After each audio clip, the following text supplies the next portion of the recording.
Hi Pisces, and welcome to a quick channeling of how the origami signature configurations of September 2019 will be affecting you specifically.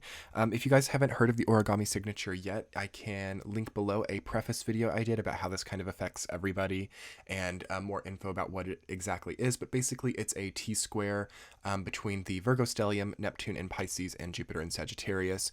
And this is a huge deal for Pisces because obviously Neptune is in your sign, and this is a mutable T-square. You are a mutable sign, so this has huge implications for your life.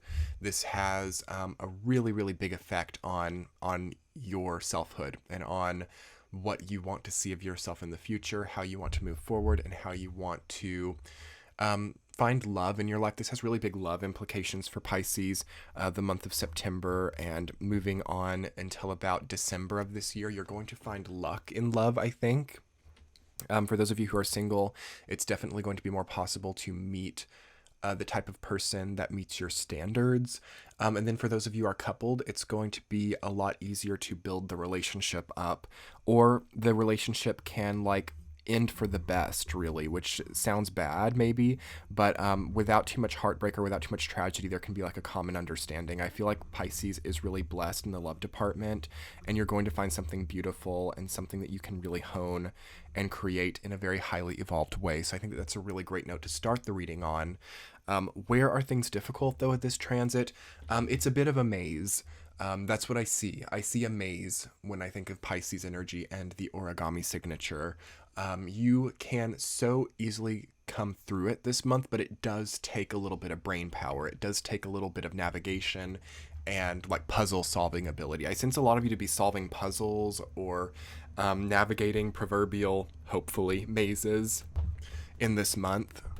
And what I've noticed for the mutable signs especially is there's maybe a lot of work to be done this month. There is a lot of navigation. There is a lot of things which you've wanted to accomplish or wanted to see for yourself that take a lot of strategy. So it's a good strategic energy, especially as we get closer to Libra time, because Libra is really the ultimate strategizer. And Virgo too. I mean, actually the entire Virgo, Libra, Scorpio side of the zodiac is all about strategy and all about the planning process before we are actually stepping into action. And what I've been talking about for everyone else is sort of the combination of action and dream space. So you are a dreamer, Pisces. Your sign rules the dream world. Your sign rules the ethereal realms. And you, perhaps more than any other sign, have a psychic connection to your dreams. So what are you wanting? What are you dreaming about? What are you seeing for yourself when you're driving down the street and you're kind of zoning out? It's going to be important to connect your action to those dreams. So no longer just, going to the 9-to-5 job and doing all of these boring things that you don't feel connected to while dreaming of, doing music or whatever it is. If you're dreaming of doing music, start to pursue that in some way. Even small, super small actions can be ultimately rewarding with this, because Virgo is all about the little things. It's all about the small decisions, the small subtle things that we do having big results through their continuance. So don't underestimate how much success you can find through placing small actions towards your dreams. That is the key for Pisces to really thrive in this transit. And I just feel intuitively for Pisces that this has kind of been a lost time, or it's not lost maybe in the way that you've experienced it before, but maybe there's a vacancy, or maybe there's a shuddering or a chill that you've taken on in who you feel like you are. You maybe feel more comfortable, or you maybe feel more commonplace, or your experiences are more easy, yet your zest for life or your feeling of groundedness has lost its you-ness, basically. It's hard to explain, but it's kind of sad, and it's kind of a tearjerker, really, for a lot of you.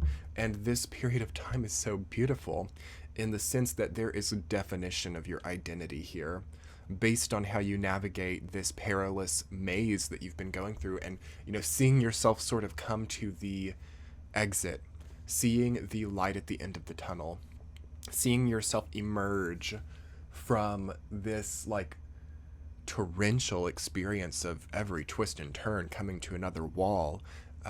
Neptune has been in your sign for years now, and you're more than halfway there now, at least.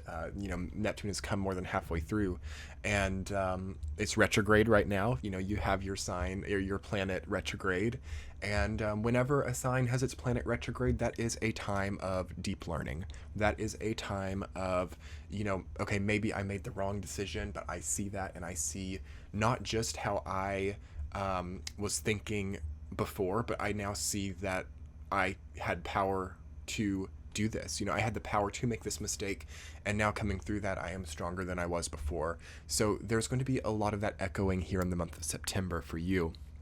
There's going to be a lot of difficulty that you felt in the past reverberate here, and you're going to see the way out. You're going to see the light at the end of that tunnel, and ultimately you can come out of the maze here, which is such an incredible thing. And how do you do that? You do that by combining these actions, by combining them into this dream space, and by really sealing the deal, like sealing your selfhood back into place. So this is self-discovery time, Pisces. This is self-wound healing. This is, I think Chiron, having been in your sign for so many years, and, it is in Aries now, but it was in Pisces quite recently, and it left, it's done. It's like that chapter is over. 2014, 2015, 2016, that chapter is over, and I need for you guys to release that to the best of your capability here. I need for you to really reach deep within and not repress that. If there's still wounds there, it's not about pretending it didn't happen. It's not about sweeping it under the rug. It's about experiencing it to its fullest. It's about putting yourself back in that situation. It's about seeing that trauma, and it's about saying, okay, I'm out of that. That doesn't have to be a self-imposed maze on my life again. It's so empowering to see Pisces maybe not even navigate their way out of the maze, but realize, okay, this doesn't even have to be a maze, and it's like the walls just disappear. I'm getting chills, Pisces. This is, I'm seeing that your sign, and of course you're mutable. Virgo, Pisces, Gemini, and Sag have the strongest connection to the origami signature of September. For you, Pisces, this is about the self-imposed walls. This is about the, maybe other people contributed to that, but it's up to you now to lift the pain, to lift the existential worry, and to solve that quandary that has been really wrapping you up for a long time. Breathing easier, letting the heaviness subside, doing what you've wanted to do, and not letting that be something that's self-destructive, right? So not conflating that which is self-destructive with that which is needed or wanted, because you don't want that, Pisces. You don't want self-destruction. And I think that there is temptation in the month of September. I think there was while all these retrogrades were in place over the summer, and you guys have to see what is truly needed by your body. And I want you guys just to really take a second here, like while we're listening to this reading, what does my body need? Is the environment that I'm in right now just another maze? Do I have to be there? No, I don't. None of you have to be there. Those walls are disappearing for you, and you can come up for a breath of air. You can come up for, come up to the surface here. Pisces is such a deep void energy. You're the depths of the ocean. You are, actually I have a little bit of a different philosophy about what parts of depth that each water sign represents. Actually, I find Cancer to be the very bottom of the ocean, where you have the ground of the ocean, because it's the fourth house, it's the nadir, it's the deepest part of the chart. I consider Pisces to be the void part of the ocean, where you cannot see the surface or the bottom. And then Scorpio is just kind of in a whole nother league of its own. It's like underground water, hidden water, hot springs, and such things. So Pisces is very much like the void space. It's very much like outer space, the part of the ocean that is very void-like. So there can be a hopelessness and an oblivion that overcomes a Pisces person.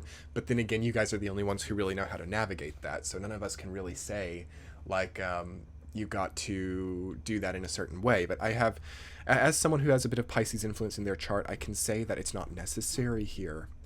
This is a time where you can be in a much more beautiful, connected dream space that is not harmful. Okay, your artistic capability here is gigantic. Your artistic surge here is priceless. Okay, so you can create priceless things for yourself here, change your future.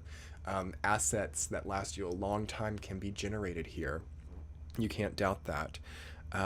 It's really serving as a compass. This origami signature for you is more of a compass than anything, because you get a directional sense about where you want to go through seeing that this maze is unnecessary, and that you can take inspiration from when it was, but you don't have to impose it on yourself here to get the benefit of it later. Okay, it's a little bit formulaic. We're in Virgo time, good lord, moving to Libra time at the end of the month, where you guys will become a bit more strategic and a bit more powerful, you know, sort of sitting at the decision making table of your life at the end of the month and making some good strategic decisions. But this is beautiful, Pisces, because what you have here is facing and healing trauma, no longer allowing the past to be a leash for you. So anyway, Pisces, I so hope that you enjoyed this quick general reading about the origami signature configurations of the month of September for you. I'm going to go ahead and conclude on that note, but you can definitely check out your sun, moon, rising sign in the playlist that I will link below. And if you want to see your September general tarot reading, you can click the center of your screen now. I put a card for each week, and then we talk about the tarot archetypes coming up there. So those are exclusively over on Patreon. As always, your likes, comments, and subscribes make my day. Please hit that subscribe button. You can always unsubscribe later if it's not right for you, but it's a great free way to support my channel and to support this content. The like button as well is very helpful, so hit that thumbs up, hit that subscribe, and I'll be seeing you guys soon. I'm rooting for you. I love this for you. Good luck. We'll talk soon. Bye.